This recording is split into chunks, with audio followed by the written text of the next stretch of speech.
효도 동정탑. 구단 리에. 호모 미세라빌리스, 동정받아야 할 사람들.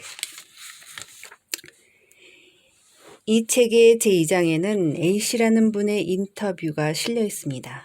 실은 저에게 호모 미세라빌리스라는 개념을 고안하는 계기가 된 여성입니다.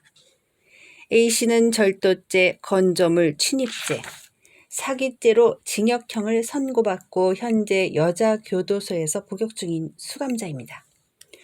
모자 가정에서 태어난 그녀는 어머니의 방임으로 제때 끼니도 먹지 못하고 제대로 된 옷도 없이 자랐습니다.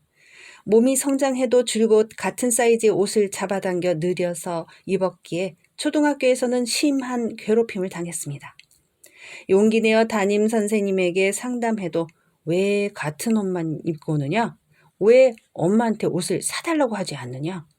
왜 엄마한테 그런 간단한 일도 부탁하지 못하느냐? 며 선생님은 비난하듯 따져 물을 뿐 귀 기울여주지 않았습니다. 그럭저럭 중학교에 진학할 수 있었지만 그곳에서 만난 비행 청소년과 어울리며 결국 밤거리에서 만난 15세 연상의 남성과 교제하게 됩니다. 그 남자의 아이를 임신한 사실을 알게 된 건 14살 때였습니다. 하지만 임신 사실을 알리자 그 남자와 연락이 끊겼습니다. A씨는 아이를 낳을 생각이 없었습니다. 중학생인 자신이 아이를 낳아 키운다는 건 상상할 수 없었고 자신과 같은 처지의 불쌍한 아이를 이 세상에 늘리는 일 자체에 강한 거부감이 있었기 때문입니다. 14살의 A씨는 어머니에게 거센 비난을 당하면서도 끈질기게 부탁해 낙태 수술 비용을 빌려 혼자서 병원에 갔습니다. 그럼에도 낙태 동의서에 아이 아빠의 서명이 없다는 이유로 수술을 거부당하고 말았습니다. 동의 없이 임신이 되었는데 낙태를 하려면 동의가 필요하다는 것입니다. A씨는 도쿄 시내의 병원을 돌아다녔지만 어디에서도 아이 아빠의 동의가 필요하다는 말만 듣고 쫓겨나듯 돌아왔습니다. 당시 그녀에게는 자신이 처한 가혹한 상황을 의사에게 설명할 수 있는 방법이 없었습니다. 현실을 정확하게 전달할 수 있는 말을 갖고 있지 않았습니다.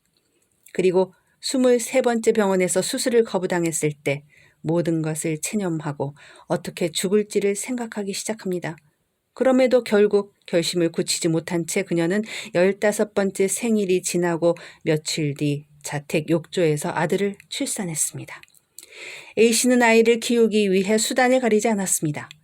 중학교를 졸업하지 않은 그녀가 할 수 있는 아르바이트는 거의 없었기에 마트에서 분유나 이유식이나 반찬을 훔쳐 하루하루를 힘겹게 살았습니다.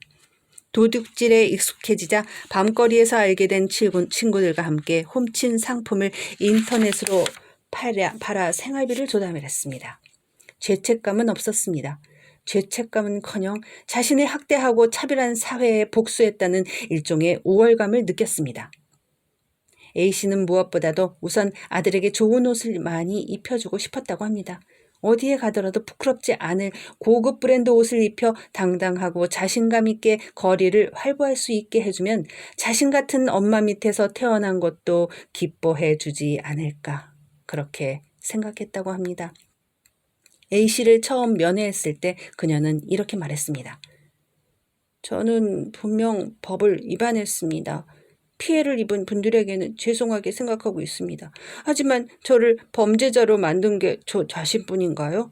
정말로 범죄자가 저 같은 사람을 지칭하는 단어로서 적절한가요? 범죄자라는 단어에 따라다니는 이미지에 제 몸은 언제까지고 익숙해지지 않아요. 마치 억지로 남자 옷을 입은 기분입니다. 이런 얘기를 하면 비웃을지 모르겠지만 범죄자라고 불릴 때마다 한 인간으로서 상처받아요. 말과 현실이 동등하게 연결되어 있다고 느낄 수가 없습니다.